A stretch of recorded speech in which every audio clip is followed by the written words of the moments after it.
well, our speaker today is Ms. Corinne Gregory. She is a Rotarian from Washington State in Redmond. She's developed a system that she's going to talk to us a bit about today. It's called Social Smarts. Basically, she teaches everything from preschoolers up to high schoolers about manners, values, and ethics, and it also incorporates the four-way test, so maybe she'll tell us a bit about that and her experience as a Rotarian in general. Ms. Gregory. Thank you. First time I've been projected in a sports bar. First time for everything, I guess, huh? Well, good morning. I understand that I have about 20 minutes, and I'm going to talk very fast because this is about cramming, well, literally, it could be cramming 40 minutes worth of presentation into 20 minutes. But I'll go through this pretty quickly with the hope of leaving you some time for questions. I'll also be available for questions afterwards if anybody has anything specific.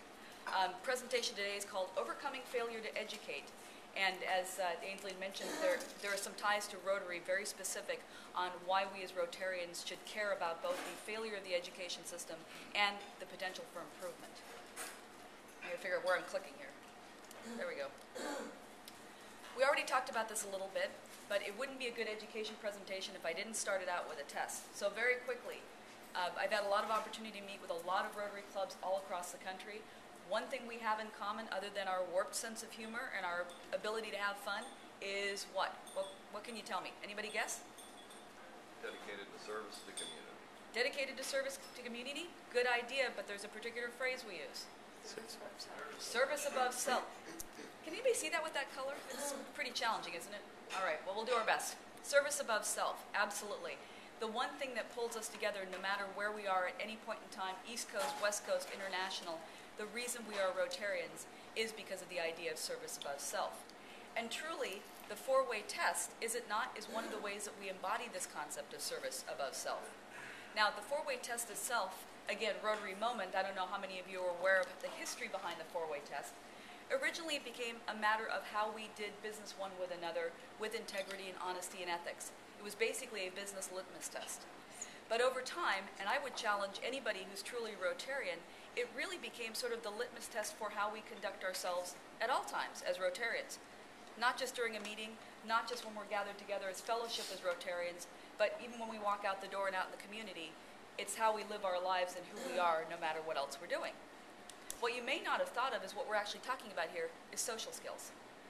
And the problem with social skills is these days that too many of our kids don't have them and don't get them. Now, why is this important? If you look at the data, over and over again, repeated studies will show you that our social skills are the most important factor in our personal and professional success. That means it's more important than our academic achievement. It's more important than who we know. It's more important than the background, the socioeconomic background of where we came from. And in truth, the research studies show you it's more important than all those combined.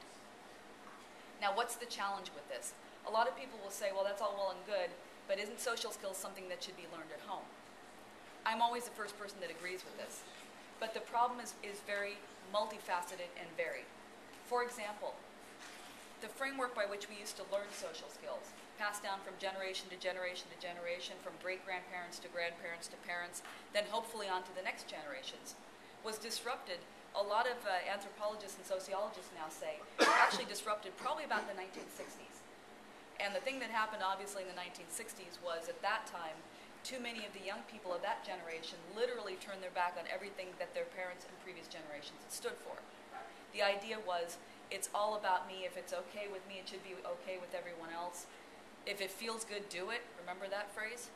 And so at that point, there became a very, very strong rift between the idea of our social skills, our values, what we stood for, and what people were going after next. Now, another thing that's very important is take a look at the family table. Family table may seem like a very, very simple thing, but it's not just for what it is that we do, but it's what it is it represents. So it's not just here, for example, when we sit down at table together, sure, we're sharing a meal, we're practicing our table manners, we hope. We're interacting with one another, we're connecting with one another, we're getting interaction that we wouldn't normally else get. There's a lot of things that go on in the family table. But nowadays, what is the family table too often? Well, it's really the back of the minivan, is it not? As the kids are being run from one activity to another across town, they don't even need table manners anymore because what are they doing? They've got all the table weapons they need in their hands. They're grabbing food out of a bag. Communication? We don't need that. We have our cute little DVD screens that we can pop down to keep our little cherubs occupied as we drive them around back and forth. So the family table becomes the metaphor in a lot of ways for what else is going wrong, if you will, in the family. Divided discipline, divided households may very often mean divided discipline, if there's discipline at all. And what I mean by that is we've also had this big influx of this idea of the rise of the self-esteem movement, where we've said we don't want to discipline little Johnny, little Susie too much because we might squelch their budding little self-esteems. Which may be cute when little Johnny, little Susie are 2 and 3 years old and they're running around all over the place and they kick somebody in the shins, and the explanation by the parents is, oh, they're so energetic, aren't they cute? They're so precocious. But little Johnny, little Susie turned 14, 15, 16. Their little budding self-esteems are now budding out all over the place, not so cute anymore, and not so controllable. So it becomes a real challenge. We have a lot of problems here with increasing globalization and diversity, and I'm not saying that that in of itself is a problem. But the more diverse and global we become, the more cultures are mixing together. At some point, we still need to have a common framework by which we interact and ultimately do business. We have also some issues with the rise of the me generation. And say what you will, and I'm making a generalization here, but our generations are becoming increasingly self-centered, self-absorbed, and with an entitlement mentality that says, for example, I deserve happiness, I deserve success, I don't necessarily have to work for it. And then finally, negative media influences, and I probably don't need to describe what I'm talking about, but by and large, our media in every outlet is really not doing us a great deal of favors when we're talking about trying to bring back and restore civility in our world. So why do we care about this? Well, frankly, our schools are suffering on all ends. Everything from underachievement. I mean, we have this particular comment here, if you can see it. Our own Washington State officer of OSPI, which is basically our Superintendent of Public Instruction, 2 years ago, when she was running for re-election, had made a statement that 92% of our high school seniors were graduating proficient, which sounds like a really great thing until you walk the other side and you say, excuse me, but are we graduating 8% of students who are not proficient in those things we said they needed to learn before we deemed them graduate material?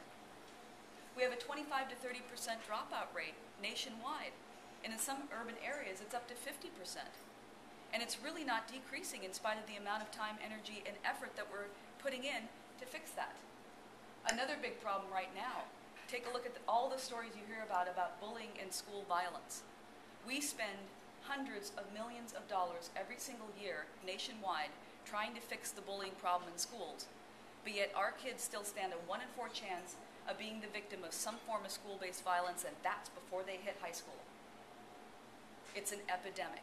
And if that doesn't scare you, 27 bullying-related suicides in the last 5 weeks. We're not making a dent in the problem. We have issues with teacher burnout and turnover. We all hear that teachers are underpaid. And I'm not here to argue whether or not they are, but one thing we do not hear is within the top 3 reasons of why teachers consistently leave teaching is because they can't stand the discipline problem in schools anymore. And we're not dealing with that. There's a significant problem with the achievement gap. It's still a chasm, again, in spite of all the money, resources, and time we throw at it. It's particularly critical right now with our taxpayer dollars, and I'll show you a little chart in a minute that explains that even more. But when we're looking at trying to maximize the revenue that is going into the school system, this is a huge issue. And finally, we also have an issue with students not prepared for the job market. It is the #1 complaint of employers nowadays, is that the young people coming into the job market lack the soft skills they need to be successful. This chart is nearly impossible to see in this color, but I'll describe it quickly. We understand from hearing reports in the media and otherwise that our school systems are underfunded. What that means on the flip side is if we had more money to dedicate to education, we would see corresponding academic achievement improve. And I want to challenge that belief. This happens to be a chart out of Washington State, out of, again, our Office of Superintendent of Public Instruction, that shows the, if you will, the amount of money on the bottom that is spent to educate a student for 1 year in the state of Washington and their corresponding academic achievement. Hopefully you can see that somewhat. Can anybody tell me, assuming you can see it, what does that pattern look like? Random noise. What does it look like? Random noise. Random noise. What did you say, sir? Shotgun. Shotguns, absolutely. So what does this tell you in the lovely red print? Well, I'll read it to you because you can't see it. There's no correlation between the amount of money we spend on educating a student for 1 year and their actual academic achievement. And I don't mean to pick on a local school district, but if you have any questions, obviously, DC Public Schools spends over $22,000 a year to educate a student for 1 year. And we know what we see there. So why the problem then if it's not money? Well, I'll make the claim that teachers are spending entirely too much time these days doing things having nothing to do with teaching. Some of the brochures that are on our table will actually help with some of this information, but there have been repeated studies that come out that show that teachers are actually spending more time on classroom management and discipline than they are actually on teaching. That's a huge problem. And more importantly, take a look at it from this perspective. It's one thing for the adults to say it, but this other statistic says that 7 out of 10 students say that behavioral problems are significant in their classrooms. And I ask you, as business